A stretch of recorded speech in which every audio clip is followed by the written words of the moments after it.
Imran thank you for your time, آپ آئے ہیں، بہت شکریہ آپ کا۔ یہ بتائیے کہ آج ہے تاریخ 22 ستمبر اور یہ کیس چلے گا 28 تاریخ کو۔ اب 28 تاریخ کو جب یہ کیس لگے گا تو یہ بیچ کے 6 دن ٹھیک ٹھاک صحیح گزرنے والے نا؟ کوئی اور مسئلہ تو نہیں ہمارے لیے؟ بیچ کے 6 دن میں کیا ہو سکتا ہے؟ بیچ کے 6 دن ظاہر بات ہے کہ آج جمعے کا دن ہے اور کل ہفتہ اور اتوار ہے اور آگے سے پورا جو عدالتی ویک ہوتا ہے پیر کے روز سے اس کا آغاز ہو جائے گا۔ تو جمعرات کے دن اس سماعت کو مقرر کیا گیا۔ اس میں خاص بات یہ ہے کہ یہ فروری 2019 کا فیصلہ تھا اور اس فیصلے کے خلاف جو سپریم کورٹ کے رولز ہیں اس کے مطابق 1 ماہ کے اندر آپ نظر ثانی دائر کر سکتے ہیں۔ تو نظر ثانی کی درخواستیں تو 2019 کے مارچ کے مہینے میں دائر کر دی گئی تھی، جس میں وزارت دفاع کی بھی تھی، انٹیلیجنس بیورو کی تھی، سیاسی جماعتوں کی تھی، پی ٹی آئی کی تھی، ایم کیو ایم کی تھی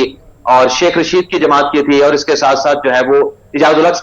کی جماعت کی جانب سے بھی ریویو فائل کیا گیا تھا۔ سوال یہ ہے کہ 4 سال کے بعد یہ نظر ثانی کی درخواست لگی ہے۔ اس دوران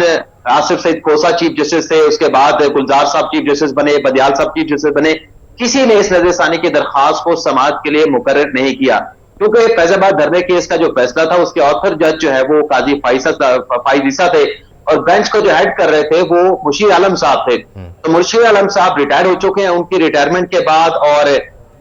3 جج صاحبان چیف جسٹس صاحبان کے ریٹائرمنٹ کے بعد پہلی مرتبہ یہ جو نظر ثانی کا کیس ہے یہ سماعت کے لیے مقرر کیا گیا ہے۔ تو اس لیے بہت سارے سوالات اٹھ رہے ہیں، بہت ساری چہم و گوئیاں کی جا رہی ہیں کہ آخر کیا وجہ اس کیس کو سماعت کے لیے مقرر کیا گیا ہے۔ اس میں اگر آپ یہ دیکھیں کہ جب ایک رولز بنے ہیں کہ 30 روز کے اندر آپ نے اس نظر ثانی کی درخواست کو سپریم کورٹ میں کسی بھی فیصلے کے خلاف دائر کرنا ہے، تو کیا یہ نہیں ہونا چاہیے تھا کہ یہ نظر ثانی کی درخواست 4 سال پہلے یا 4 سال کے دوران کسی وقت بھی لگ جاتے؟ نہیں لگائی گئی، بلکہ یہ وہ فیصلہ تھا جس فیصلے کی وجہ سے جسٹس قاضی فائز کو ایک ریفرنس کا سامنا کرنا پڑا، برطرفی کے ریفرنس کا سامنا کرنا پڑا، اس کنڈکٹ کے ریفرنس کا سامنا کرنا پڑا۔ اب آپ دیکھیں کہ جب یہ ریفرنس سماعت کے یہ نظر ثانی کی درخواست سماعت کے لیے مقرر ہوئی ہے، اب سوشل میڈیا پہ کہا جا رہا ہے کہ اس میں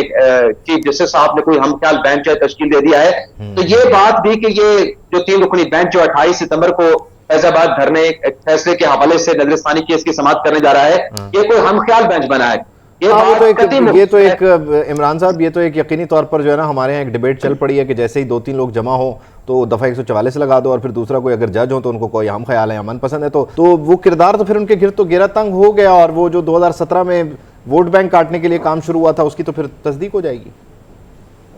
اس میں 2 چیزیں ہوں گی، جیسے ابھی عادل صاحب فرما رہے تھے، سب سے پہلے تو فیصلہ ہوگا نظر ثانی کی درخواستوں کا۔ نظر ثانی کی درخواستیں اگر رد ہو جاتی ہیں یا پھر جو نظر ثانی کی درخواستیں دائر کرنے والے ہیں وہ اپنی پٹیشن واپس لے لیتے ہیں، اور پھر عدالت جو ہے امپلیمنٹیشن کی طرف جائے گی۔ پہلے تو فیصلہ نظر ثانی کا ہونا ہے کہ عدالت اپنے فیصلے پہ نظر ثانی کرنا چاہ رہی ہے، نظر ثانی ہو سکتی ہے، کس حد تک ہو سکتی ہے، پہلے تو اس بات کا فیصلہ ہوگا۔ لیکن اگر یہ فیصلہ برقرار رہتا ہے، نظر ثانی کی درخواستیں مسترد ہو جاتی ہیں، تو ڈیفینیٹلی عدالت دوران سماعت یہ پوچھ سکتی ہے کہ 4 سال پہلے فیصلہ دیا تھا جس میں اداروں کو ڈائریکشن دی گئی تھی، پیمرا کو ڈائریکشن دی گئی تھی، الیکشن کمیشن کو ڈائریکشن دی گئی تھی، وفاقی حکومت کو ڈائریکشن دی گئی تھی کہ آپ معذرت آپ کیونکہ ان معاملات کو کور کرتے ہیں، کیا جو پٹیشنرز تھے وہ پیروی کے لیے اب ان حالات میں تیار ہیں؟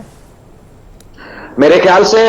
جو سیاسی جماعتیں ایٹ لیسٹ وہ تو لازمی ان کیسز میں جو ہے وہ پیروی کریں گے، کیونکہ ان کا موقف یہ تھا کہ اس کیس میں وہ آبزرویشن دی گئی ہے جو مقدمہ عدالت کے سامنے تھا ہی نہیں۔ تو بلکہ آپ کو شاید ایک اور چیز بھی یاد کرا دیں کہ یہ جو اس میں پی ٹی آئی کی جو نظر ثانی کی درخواست ہے یہ دوسری نظر ثانی کی درخواست ہے، کیونکہ اس سے پہلے جب یہ فیصلہ آیا تھا ایک نظر ثانی کی درخواست تحریک انصاف نے دائر کی تھی، اس نظر ثانی کی درخواست میں کیونکہ آتھر جج جیسے قاضی فائز صاحب ہیں، اب آپ ان کی لیگل آپ حکمت عملی دیکھ لیں، پلان دیکھ لیں کہ عدالت میں آتے ہیں جسٹس قاضی فائز صاحب کے فیصلے کے خلاف ان کے سامنے نظر ثانی کی درخواست دائر کرتے ہیں اور کہتے کیا ہیں کہ اس میں جج صاحب نے مس کنڈکٹ کیا ہے تو جج صاحب کو برطرف کیا جائے۔ بھائی جس جج نے فیصلہ دیا ہے اس کے سامنے نظر ثانی کی درخواست لگنی ہے، آپ اس کو کیسے کہہ سکتے ہیں کہ اپنے آپ کو وہ برطرفی کے احکامات جاری کریں؟ جب یہ میڈیا پہ خبریں چلیں اس نظر ثانی کی درخواست کی تو پھر وہ نظر ثانی کی درخواست واپس لی گئی، ایک نئی نظر ثانی کی درخواست دائر کی گئی جس میں وہ جسٹس قاضی فائز کو برطرفی کا معاملہ تھا، وہ تمام چیزیں نہیں لکھی گئی۔